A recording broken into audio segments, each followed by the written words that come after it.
Do you have this is 1 minute warning, 30 seconds, time up. Social listening help, so this is where you see them with 1 minute, that means you need to start wrapping up. All right. You want to do that? Yeah, I will.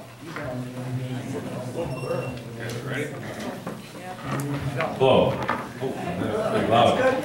All right, you guys can hear me today. I've had issues with the microphone before, and I wasn't holding it right up to my mouth. Bonjour. Hello, members of the convention. My name is Michael Northbird. North like the direction, and bird that flies, so you guys don't forget. First and foremost, I'm a father, a husband, and I'm a dedicated family man. I'm a native, a constituent, a Minnesotan, and an American, in that order. That sound like Vice President Mike Pence or what? All right, so I'm seeking endorsement because our district needs someone who is extraordinarily ordinary. I say that because I'm your average, ordinary constituent. No different than many of you here today and then the next room over. But I believe I have the extraordinary ability to take on the immense responsibility of advocating on behalf of all of us in the district, and to carry our democratic ideals to the Capitol and beyond. I have experience in my current job position of representing over 41,000 members of the Minnesota Chippewa tribe, not only to the state capitol, but across the nation and to Washington, D.C. as well. This may be my first convention and my first time seeking this position, but I'm certain there has never been a seasoned politician who wasn't inexperienced at some point. No professional that wasn't previously an amateur, and no expert that wasn't once a beginner. I understand current issues like gun violence prevention.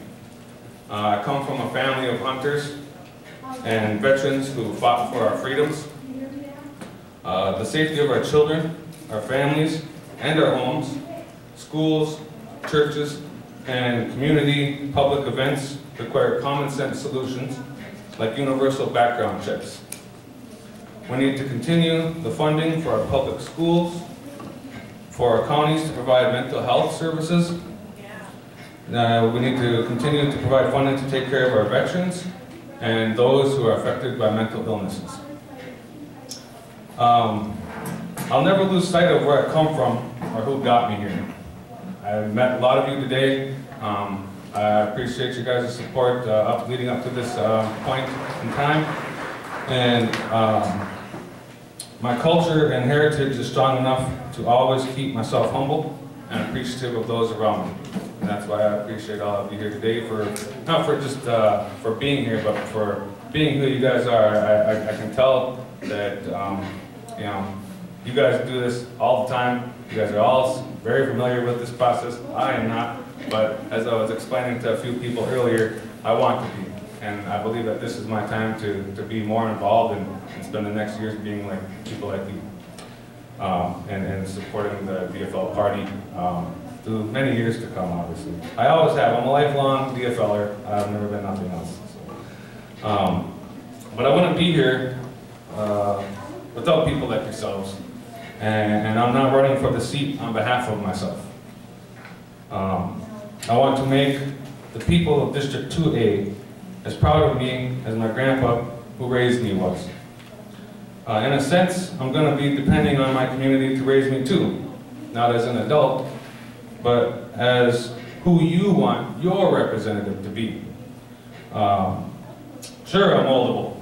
You know, sure, I can be influenced, not by corporations or money, but by you guys, the people of District 2A.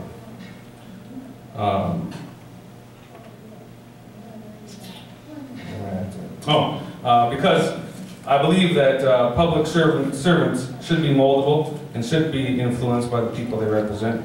And in general, I don't want to have my own views going into this, I want yours. As someone who considers himself inherently rural Minnesotan, I have roots to this area dating back hundreds of years and know how beautiful our area is here in northern Minnesota. I would like the opportunity to help us keep it that way.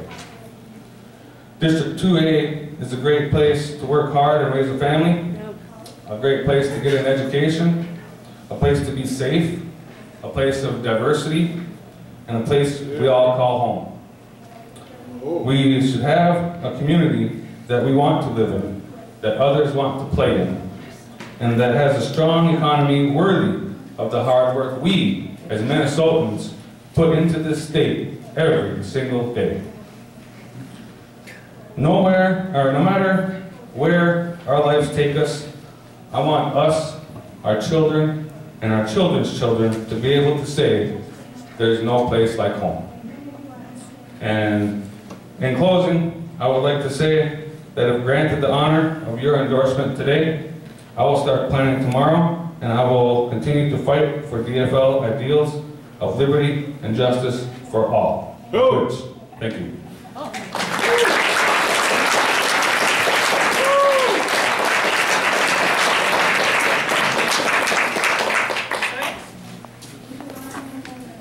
Sorry, I left my food here.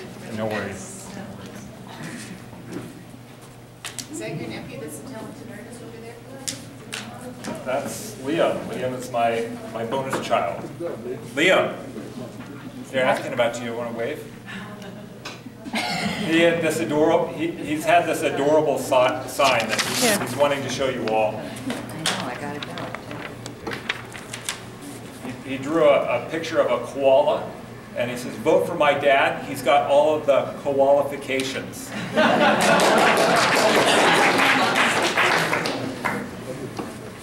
So my name is Soren Sorensen, and I'm running for 2A to defeat Matt Grossel and to recapture this district for the DFL and to win control of the state house for the DFL, the party that best represents Minnesota's values.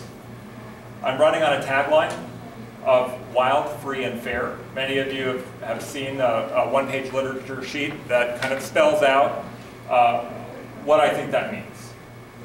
I've been a defender of the environment. I've been trained as a biologist, and I observed in university that biologists are often some of the worst communicators about the urgent need to do more to prevent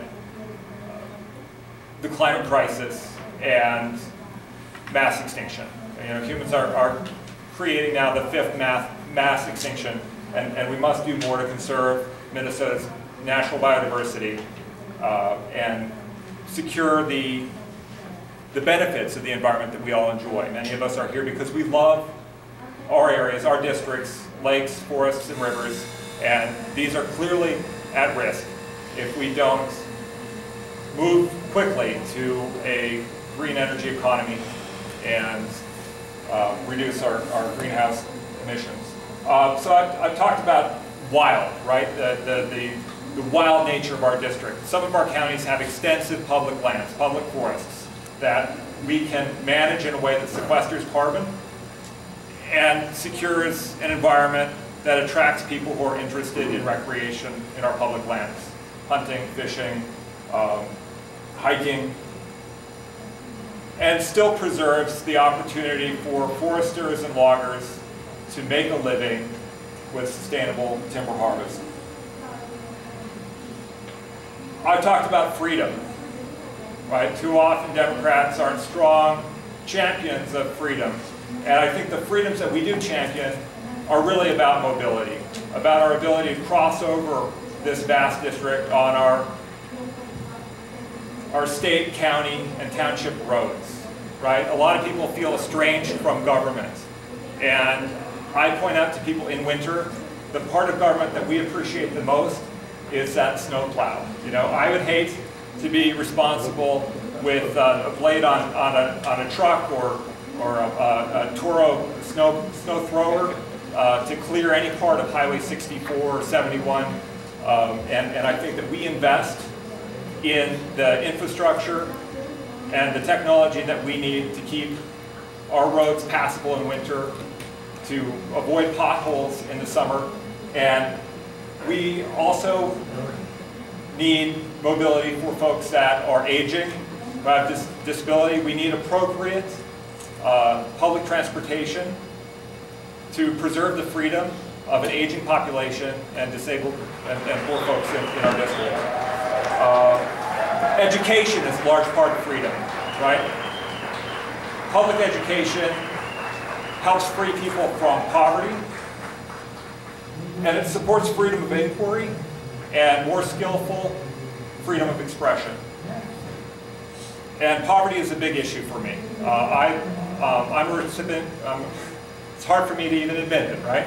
I'm a recipient of Social Security disability. I've been on Social Security disability most of my adult life. That means that I live on about $800 a month. So I know poverty, and I know the kind of desperate struggle that many people face to secure housing and to survive food insecurity. And I've explored what we are not doing well with housing, right? I've been involved in my county's community action program and come face to face with the fact that 1 in 5 folks that qualify for housing vouchers aren't able to use them successfully to secure housing in our area or nationwide, right? But we believe, as Minnesotans, that we have invested in social programs that are working, right? I think we honestly believe that because we're good people, right? And we believe that that's what our taxes are paying for the basics of civilization, to help out people who need help, whether that's lifetime help or short-term help. But we need to adjust where a lot of these programs are. And I'm willing to go to bat for poor folks in our district and to make sure that programs, like recently we've seen an ugly initiative from Secretary Perdue, right, to replace EBT food stamps with commodity shipment to households for people who receive SNAP. And I think that's an assault on small towns and their economies. It's an assault on grocers in Black Duck and Bagley. And it's an attack on our freedom of choice, right? So I think that we can do better to fight for freedom and to fight for economic equality and equity for all people in our district. And that's one of the reasons that I'm running. I ask for your vote. Thank you so much.